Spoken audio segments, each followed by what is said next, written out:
प्रिय विद्यार्थियों, सभी को नमस्ते।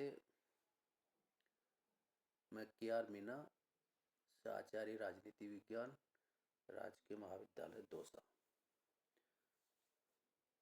आज का हमारा टॉपिक है पॉलिटिकल पार्टीज, राजनीतिक दल।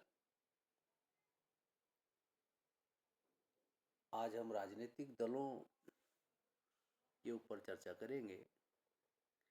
राजनीतिक दल क्या है, राजनीतिक दलों का लोकतंत्र में क्या महत्व है, राजनीतिक दलों की परिभाषाएं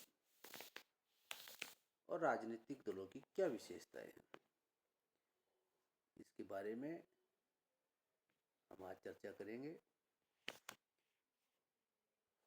देखिए, राजनीतिक दल इंट्रोडक्शन के रूप में हम इसका अध्ययन करेंगे। राजनीतिक दल लोकतांत्रिक प्रणाली के अनिवार्य अंग है। वर्तमान समय में शासन की विविध रूपों में प्रजातंत्र सबसे अधिक लोकप्रिय शासन है। और प्रजातंत्र शासन के दो प्रकार होते हैं, डायरेक्ट डेमोक्रेसी और इनडायरेक्ट डेमोक्रेसी।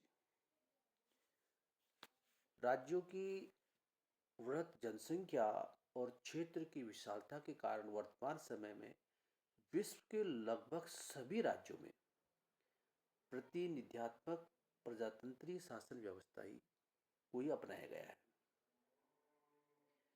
इस शासन व्यवस्था के अंतर्गत जनता अपने प्रतिनिधियों को चुनती है और इन प्रतिनिधियों द्वारा देश का शासन कार्य किया जाता है।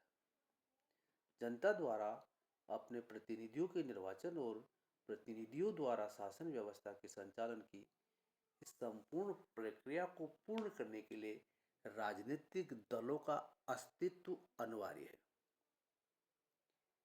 इसके अतिरिक्त प्रजातंत्रात्मक शासन व्यवस्था लोकमत पर आधारित होती है और राजनीतिक दल लोकमत के निर्माण तथा उसकी अभिव्यक्ति के सर्वाधिक महत्वपूर्ण साधन है। आज किसी भी देश की राजनीतिक व्यवस्था की राजनीतिक दलों के बिना कल्पना नहीं की जा सकती। राजनीतिक दल जनमत को जागृत करते हैं, चुनाव के लिए उम्मीदवारों के नाम प्रस्तावित करते हैं, चुनाव संघर्ष का संचालन करते हैं और अंतिम रूप से मंत्रिमंडल का निर्माण करने में सर्वाधिक कार्य राजनीतिक दलों के द्वारा ही किया जाता है। पार्लियामेंट्री डेमोक्रेसी का स्थायित्व और इसकी सफलता सुसंगठित और निर्धारित कार्यक्रम पर आधारित राजनीतिक दलों के ऊपर ही निर्भर है। देखिए, भारत में राजनीतिक दलों का विकास, भारत में राजनीतिक दलों का उद्भव राष्ट्रीय आंदोलन की पृष्ठभूमि से ही देखा जा सकता है।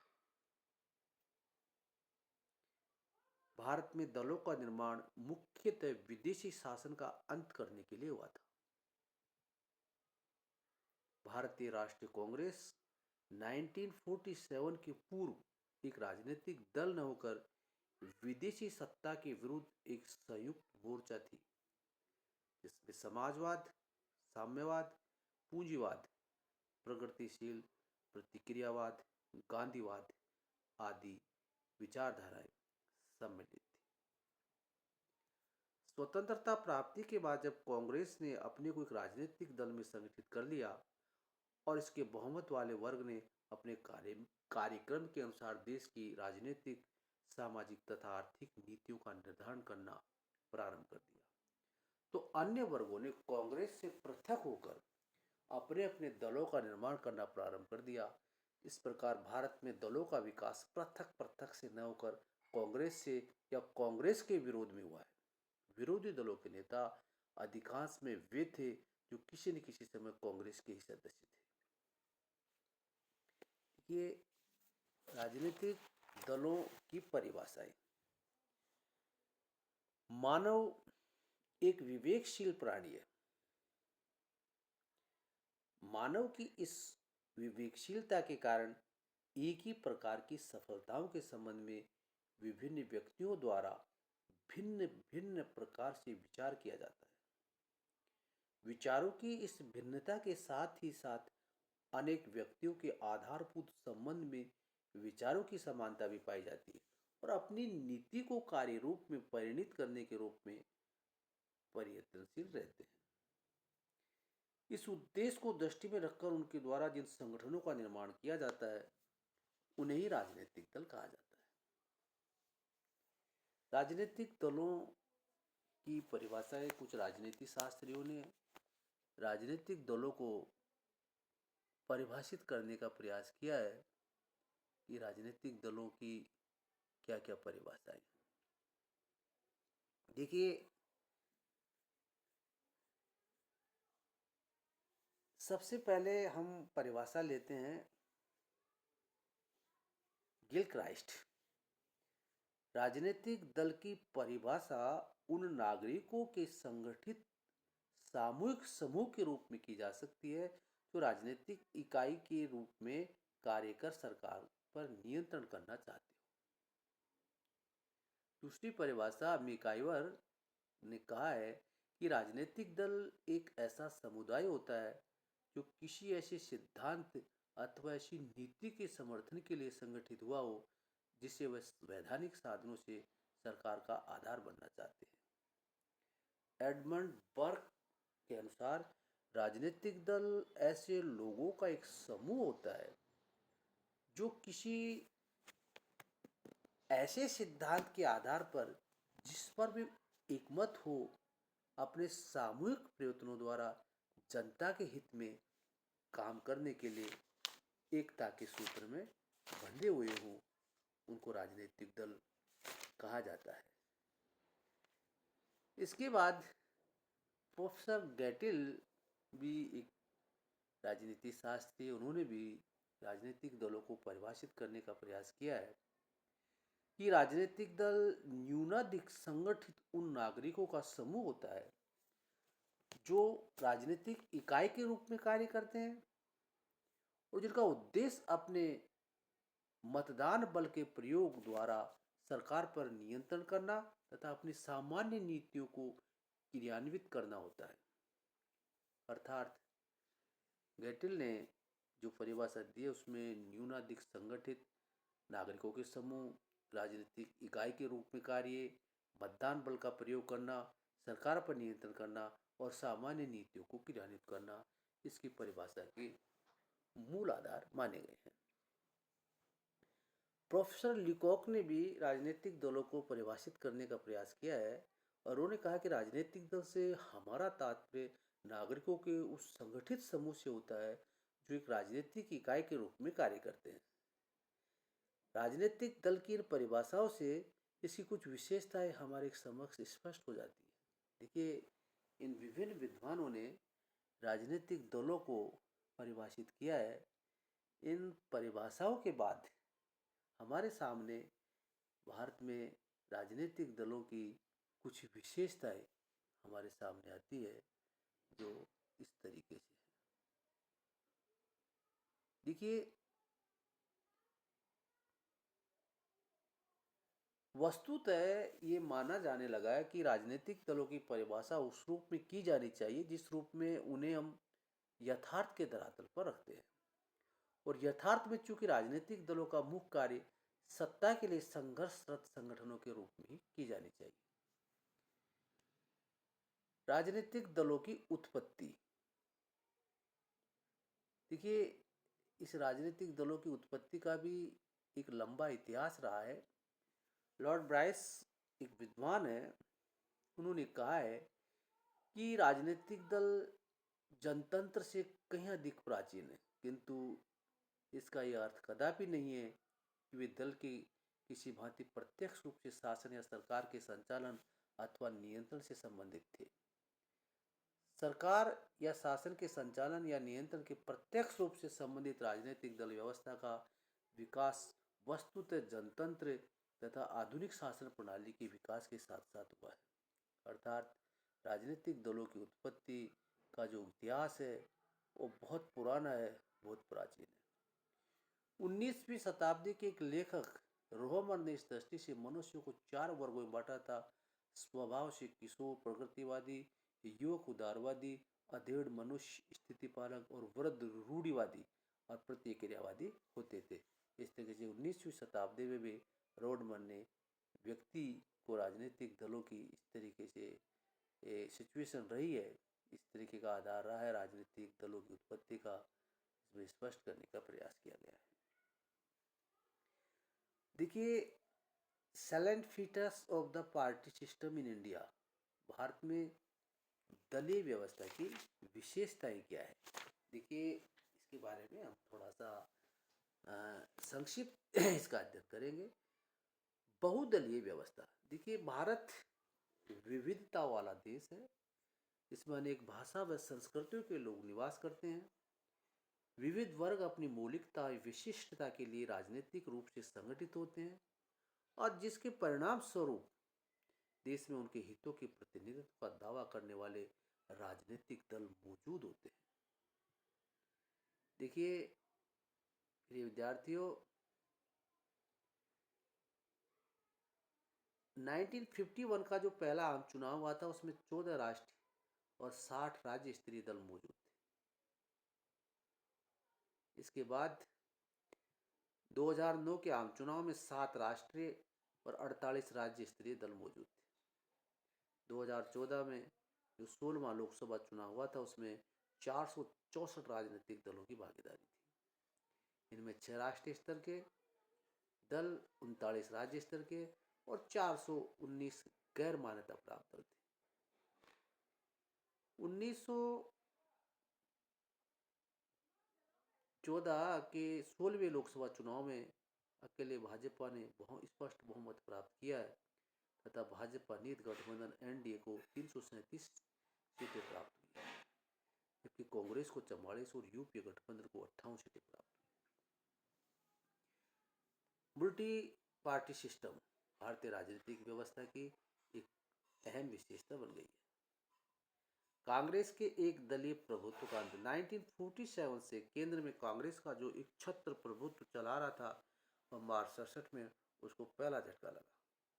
अब अनेक राज्यों में गैर कांग्रेसी दलों की मिलीजुली सरकारें बनी, लेकिन ये सरकारें सफलतापूर्वक नहीं चल सकी। वो 1971 व 72 के चुनाव में पुनः कांग्रेस का आधिपत्य स्थापित हो गया और 1975 में कांग्रेस के अधिनायकवादी शासन के विरोध में जनता ने पुनः 1977 में सभी विपक्षी दलों को मिलाकर बनी जनता पार्टी को मत दिया और उत्तर भारत में कांग्रेस का सफाया हो गया। कांग्रेस के एक छत्र प्रभुत्व पर दूसरा झटका था, लेकिन जल्दी जनता पार्टी में बिखराव आ गया और 80 में उसकी सरकार का पतन हो गया और जनवरी 80 में कांग्रेस ही पुनः भारी बहुमत प्राप्त कर केंद्र में सत्तारूढ़ हो गई और अधिकांश राज्यों में भी उन्होंने सरकारें बना ली। 84 में श्रीमती गांधी की मृत्यु के बाद चुनाव में भी कांग्रेस को अभूतपूर्व सफलता मिली और दूसरे दल संसद में नगण्य हुए थे। इस तरीके से 1996, 1998, 1999, 2004, 2009, 2014 के लोकसभा चुनाव से स्पष्ट हो गया कि एक दलीय प्रभुत्व की व्यवस्था अब भूत या अतीत का मामला हो गया। देखिए, अगली भारतीय राजनीतिक दलीय व्यवस्था की विशेषता मानी गई है खुली राजनीतिक व्यवस्था। आर्टिकल 19 भारतीय नागरिकों को समुदाय अथवा संघ बनाने की स्वतंत्रता देता है, जिसके परिणाम स्वरूप नागरिकों द्वारा किसी भी राजनीतिक दल का निर्माण किया जा सकता है। भारत में जहां तक लोकतंत्र का प्रश्न है उसमें सत्ता के लिए संघर्ष लुप छिप कर नहीं बल्कि खुलकर होता है और लोगों को राजनीतिक दलों का निर्माण करने की छूट होती है। भारतीय दलीय व्यवस्था एक खुली राजनीतिक व्यवस्था मानी जाती है। यहाँ जो दल चुनावी संघर्ष में विजय प्राप्त करता है वह नीतियां एवं कार्यक्रमों का संचालन करता है। Professor SM. सईद ने इसी कारण भारतीय दलीय व्यवस्था को खुला राजनीतिक तंत्र की संज्ञा तक दी है। दलीय व्यवस्था का संघीयकरण, देखिए फेडरलाइजेशन ऑफ द पार्टी सिस्टम। दलीय व्यवस्था के संघीकरण की स्थिति आज हमारे सामने दिखाई दे रही है कि दलीय व्यवस्था की विशेषता 1980 के दशक में प्रारंभ हुई थी और 1990 तक इसकी जड़ें बहुत गहरी हो गई थी। दलीय व्यवस्था का केंद्र स्त्री प्रतिमान संघात्मक दलीय व्यवस्था की विशेषता से युक्त बहुदलीय व्यवस्था और द्विदलीय व्यवस्था का प्रतिमान आज भी कई स्टेट्स में मध्य प्रदेश, राजस्थान, हिमाचल प्रदेश, गुजरात, दिल्ली, आंध्र प्रदेश, उड़ीसा तथा आसाम ऐसे राज्य हैं जहाँ टू पार्टी सिस्टम का ही वर्चस्व चला है। द्विध्रुवीय दलीय व्यवस्था केरल, वेस्ट बंगाल, त्रिपुरा में इस तरीके की दलीय व्यवस्था का प्रतिमान देखने को मिल सकता है। और बहुदलीय व्यवस्था में उत्तर प्रदेश में कांग्रेस, सपा, बसपा तथा भाजपा ये प्रमुख दल है। इससे स्पष्ट होता है कि राष्ट्रीय स्तर पर भारत में जहां बहुदलीय व्यवस्था का प्रतिमान पाया जाता है वह राज्यों के स्तर पर दलीय व्यवस्था के स्वरूप की दिशा बहुदलीय व्यवस्था से द्विदलीय व्यवस्था की ओर खिसक रही।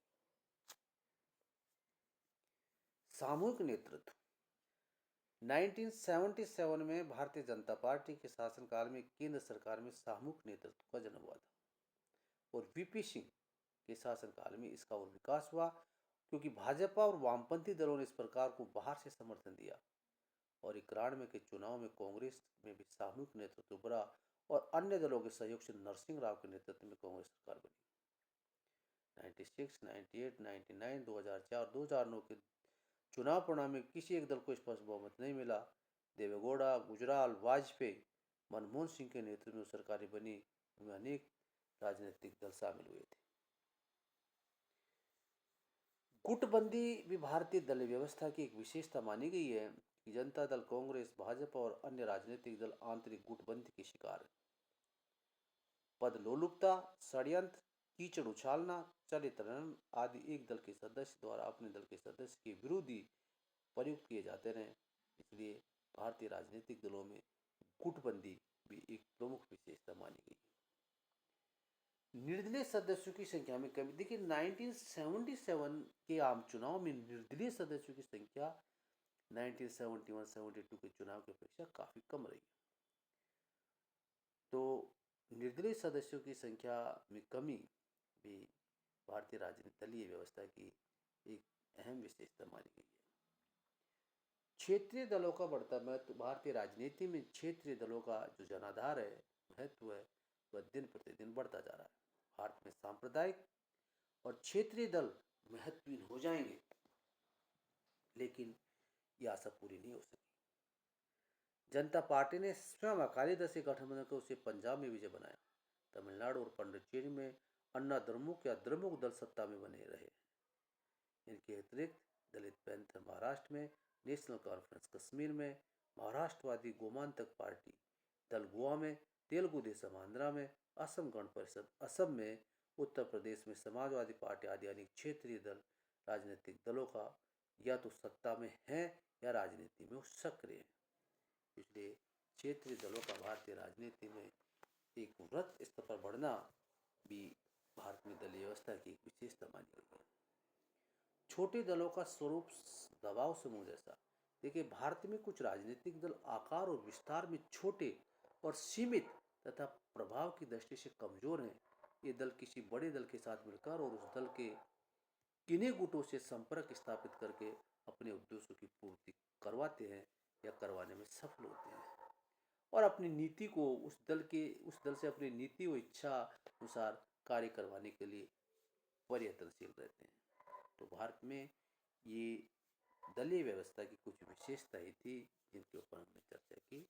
प्रिय विद्यार्थियों, सभी को बहुत बहुत धन्यवाद।